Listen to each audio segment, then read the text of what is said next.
सत्यमेव जयते। हमारी तरफ से आप सभी लोगों को स्वस्थ रहने की शुभकामनाएं। आज हम आपको फिर स्वास्थ्य के ही बारे में बताते हुए एक दूसरी नई चीज़ बताना चाह रहे हैं कि शरीर के लिए रसा आहार ही सबसे ज़्यादा महत्वपूर्ण क्यों है। वैसे खाना में सभी लोग खा रहे हैं, हर तरह खाना खा रहे हैं, लेकिन उसमें जो है जूस का महत्व हमारे शरीर के लिए विशेष रूप से ज़्यादा क्यों है। क्या चीज़ें हैं जूस के अंदर हमारे शरीर के लिए जो बहुत ज़्यादा इफ़ेक्टिव हैं, बहुत ज़्यादा फ़ायदेमंद हैं, बहुत ज़्यादा उपयोगी हैं, इस पे हम थोड़ी सी चर्चा करना चाह रहे हैं।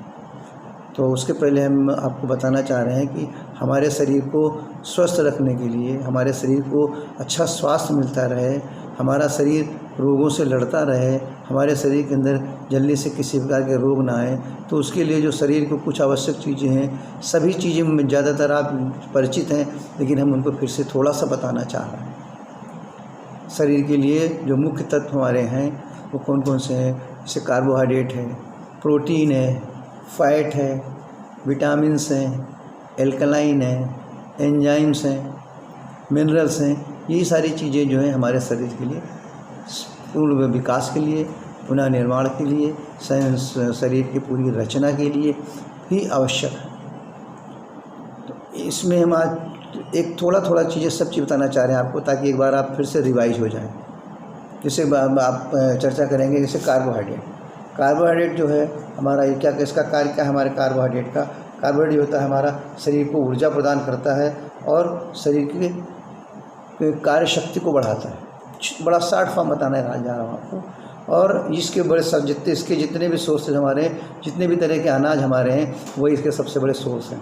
चाहे हमारा गेहूँ हो, चाहे हमारा चावल हो, चाहे हमारा बाजरा हो, जितने भी तरह के अनाज हैं, सभी अनाज जो हैं इसके सबसे बड़े सोर्स हैं। दूसरे नंबर पे हमारा आता है फैट जो होता है हमारे शरीर को गर्मी प्रदान करता है, यानी हमारे शरीर के अंदर टेम्परेचर को मेंटेन करता है, ताकि हमारा शरीर सुचारू रूप से कार्य करता रहे और पाचन शक्ति को पूर्ण रूप से मेंटेन करके रखे और हमारे शरीर को विकास भी देता रहे। तो फैट का सबसे बड़ा सोर्सेस हमारा क्या है। एक तो एनिमल प्रोडक्ट्स हैं, जैसे घी है, मक्खन है, दूध है, आपका दही है, ये सारी चीज़ें हैं। दूसरा हमारा वनस्पतियों से है, जैसे सरसों है, तिल है, आपका नारियल है का तेल है, आपका मूंगफली का तेल है, आपका ये जितने भी तरह के, तिल्ली का तेल आपका है, इस तरह के। लेकिन इन दोनों में अगर हम कंपेयर करते हैं तो सबसे उत्तम होता है वनस्पतियों से उससे जो तेल निकाला जाता है, यानी प्लांट बेस्ड जो हमारे ऑयल होते हैं, वो हमारे शरीर के लिए बहुत उपयोगी होते हैं। तो हम प्लांट वाले ही से ही निकाले हुए तेलों का सेवन करें। नंबर 3 हमारा आता है प्रोटीन जो होती है हमारी, ये शरीर की वृद्धि करती है और ये हमारे शरीर का ग्रोथ भी करती है, और इसके साथ में हमारे शरीर के अंदर जो भी चीज़ें टूट फूट जाती हैं, सेल्स वगैरह, या हमारी इन चीज़ों को एक तरह से रीजनरेट करती है, यानी उनका पुनः निर्माण भी करती है।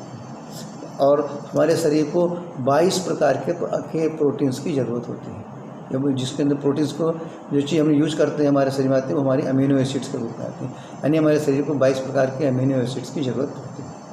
और इसका जो सबसे बड़ा सोर्स है, जो हमारी दालें हैं, जितने भी प्रकार की दालें हम खाते हैं, वो इसका सबसे बड़ा नेचुरल सोर्स है। किसी भी तरह सप्लीमेंट्री की ज़रूरत हमें नहीं। अब इसके बाद हम थोड़ा सा चर्चा करेंगे विटामिन्स के बारे में। ये सबसे इंपॉर्टेंट चीज़ है कि कुछ भी होती है लोग कहते हैं भाई ये विटामिन से ले लो, ये विटामिन से ले लो। तो पहले तो जानना चाहिए कि हमारा विटामिन्स का जो है उस शरीर के अंदर मुख्य कार्य क्या होता है। जब जिस चीज़ का आप कार्य जानेंगे, जिसका महत्व जानेंगे, उसी तरफ आपकी रुचि होगी ना। तो शरीर के अंदर हमारा इसका जो सबसे बड़ा कार्य होता है, जो कि शरीर के चलने वाले मेटाबॉलिज्म सिस्टम्स को, शरीर के अंदर अगर मेटाबॉलिज्म सिस्टम से हमारे शरीर को पूरे जो है मैकेनाइज करता है, शरीर को के लिए ये एक तरह से सूक्ष्म मात्रा में इस विटामिन की ज़रूरत पड़ती रहती है, यानी इन्हें स्मॉल क्वांटिटी स्मॉल है, लेकिन बिना इसके हमारे मेटाबॉलिज्म सिस्टम बराबर शरीर का बराबर कार्य नहीं करेगा, या अगर कार्य भी करेगा तो उसके अंदर रुकावटें आ जाएंगी, पूर्ण रूप से वो कार्य नहीं कर पाएगा। तो विटामिन्स की हमारी ये सबसे बड़ी आवश्यकता है। विटामिन हमारी कौन कौन सी ज़्यादातर सभी लोग जानते हैं, लेकिन कुछ फिर से रिपीट कर रहे हैं। जैसे vitamin A, vitamin B complex, B1, B6, B12, B3, folate, niacinamide, vitamin E, vitamin K, ये बड़ी ये जो है कुछ थोड़ी सी इंपॉर्टेंट विटामिन है। तो थोड़ा सा शार्ट में चर्चा करेंगे। जैसे विटामिन ए हमारी, विटामिन ए का मुख्य कार्य हमारे क्या होता है, हमारे विशेष रूप से आँख के लिए सबसे ज़्यादा इम्पॉर्टेंट चीज़ होती है हमारी, और ये हमारे बॉडी के मेटाबॉलिज्म की क्रिया को भी काफ़ी हद तक मेंटेन करके रखती है। अगर शरीर में कहीं सूजन है, रक्त में हमारा यूरिक एसिड बढ़ गया है, या हमारा जॉन्डिस जैसी कोई शिकायत है, आँख नाक कान, इन सब रोगों में हमारे विटामिन ए का बड़ा ही महत्व है हमारे शरीर के लिए। और हर तरह के हरे पत्ते वाली सब्जियों, गोभी, गाजर, लाल पीले रंग के फल, पपीता, आम आदि सब में हमारा जो है विटामिन ए भरपूर है। विटामिन डी ये हमारे दांतों के लिए सबसे उत्तम चीज़ है। और दूसरी अगर और बड़ी बीमारी बनती है तो लोग कहते हैं ऑस्टियोमलेशिया हो गया,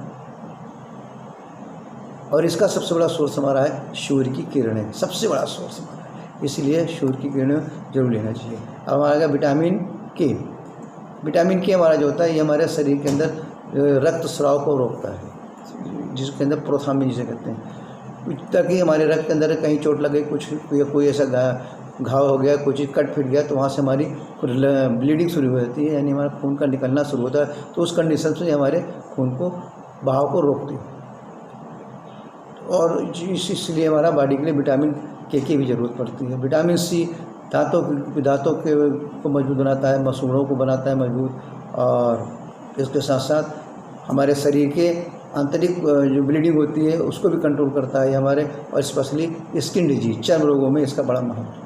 इसके सोर्सेज हैं नींबू, अमरूद, आंवला और टमाटर, और जितने भी तरह के खट्टे फल हमारे हैं, खट्टे मीठे मिक्स फल लेते हैं, वो सब हमारे विटामिन सी से भरपूर हैं। अब विटामिन बी के अंदर भी कॉम्प्लेक्स हमने बताया आपको, B1, B6, B12, B3, B6, अपना फॉलेट, नियासिनामाइड, ये संपूर्ण शरीर के बाह्य अंगों को जो चीज़ों की ज़रूरत होती है उनको पूर्ण रूप से ये पहुंचाते रहते हैं, ये सारी विटामिन हैं। और इसका सबसे बड़ा सोर्स हमारा है अंकुरित अनाज, दालें, हरे शाक, दूध और सोयाबीन, ये सब चीज़ें हमारी विटामिन बी से भरपूर हैं। अब विटामिन ई, इसकी कमी से क्या होता है, एबार्शन हो जाता है कभी कभी, यानी प्रेगनेंसी पीरियड में कभी कभी एबार्शन हो जाता है, और इनफर्टिलिटी की शिकायतें जो होती हैं वो सब बॉडी के अंदर विटामिन ई की कमी से होती हैं। ये हम इसका सोर्स हमारा है अंकुरित गेहूँ, स्प्राउट गेहूँ सबसे बढ़िया है, सूखे मेवे जो हैं, ये दो बड़े सोर्स है जिसके सबसे ज़्यादा पाएंगे। तो जब भी कोई, तो इसके लिए हमें सबसे पहले ध्यान रखना है कि हम चर्चा भी कर रहे थे कि नॉर्मल चीज़ें तो आप जान ही चुके हैं कि रसा आहार का महत्व हमारे शरीर के अंदर क्यों है, क्योंकि रसा आहार का मतलब होता है ना जूस के रूप में। हम जिस चीज़ को हम जूस के रूप में लेते हैं, यानी जिस चीज़ को हम बिल्कुल पकाते नहीं हैं, जो चीज़ हमारी प्रकृति से पकी हुई चीज़ होती है, उन चीज़ों को अगर हम लेते हैं तो जितनी भी चीज़ें हमने आपको बताई, जिन तत्वों की हमारे शरीर को भरपूर ज़रूरत है, वो चीज़ें उसमें से नष्ट नहीं होती,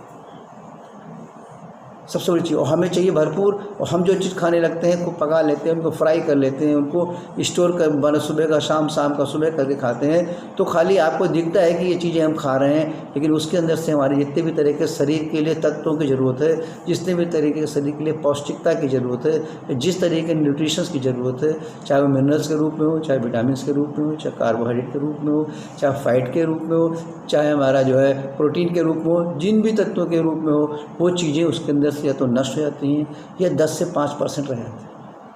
और हमारे शरीर को ज़रूरत किस चीज़ की है, जीवित मतलब कि पौष्टिक की ज़रूरत है। तो इसीलिए उसका जो एक बड़ा अच्छा फार्मूला भी हमारे आयुर्वेद में बताया गया, सभी जानते हैं कि शरीर को चाहिए रस खाने के पहले देखें कि इसके अंदर रस है कि नहीं है, क्योंकि रस है, रस से हमारा रक्त है, रक्त से हमारा जो है मांस है, फैट है, हड्डी है, यानी बोन्स हमारी है, बोन मैरो हमारा, तब स्पर्म है। अगर रस नहीं है तो कोई भी चीज़ उसमें से बनेगी नहीं, पेट भर जाएगा आपका। इसलिए हम चाहते हैं कि ज़्यादातर आप लोग उन्हीं चीज़ों का सेवन करें। कुछ इसमें ऐसा नहीं कि कोई एक्स्ट्रा खर्चा आपका हो रहा है कि बहुत महंगी चीज़ें पड़ रही हैं, बल्कि कंपेयर करेंगे तो आपको जो है बड़ी सस्ती पड़ेंगी। आप कहीं जा रहे हैं, भूख लगी, एक तो खीरा खा लिए। आप कहीं जा रहे हैं, भूख लगी, एक तो मकाई का भुट्टा खा लिए। आप कहीं जा रहे हैं, भूख लगी आपको, कोई दूसरे केला खा लिया। यानी जिस वो चीज़ें आपको जो नेचर से पका के दी है, उसके अंदर आपको संपूर्ण तत्व भरपूर मिलेंगे, और आपका शरीर जो है पूर्ण रूप से मजबूत बनेगा, स्वस्थ बनेगा, और आप निरोगी रहेंगे, पूरा परिवार आपका निरोगी रहेगा अगर आप इन चीज़ों का सेवन करते रहेंगे।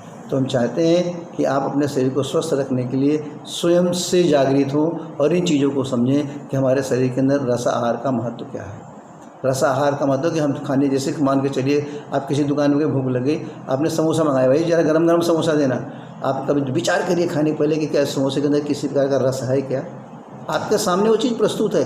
आप कहीं दुकान में देखिए भाई खुशबू आ रही है, गरम गरम कचौड़ी बन रही है, गरम गरम भजिया बन रही है, एक प्लेट देना भाई साहब, उसके पहले नहीं सोचिए कि उसके अंदर हमारे रस है क्या। यानी कोई भी वस्तु खाने के पहले एक बार ज़रूर विचार करें कि उसके अंदर रस है क्या कि नहीं। बस एक ही फार्मूला लगाइए, जो चीज़ आप खाएं उससे पहले देखें कि अंदर हमारा रस कितना है।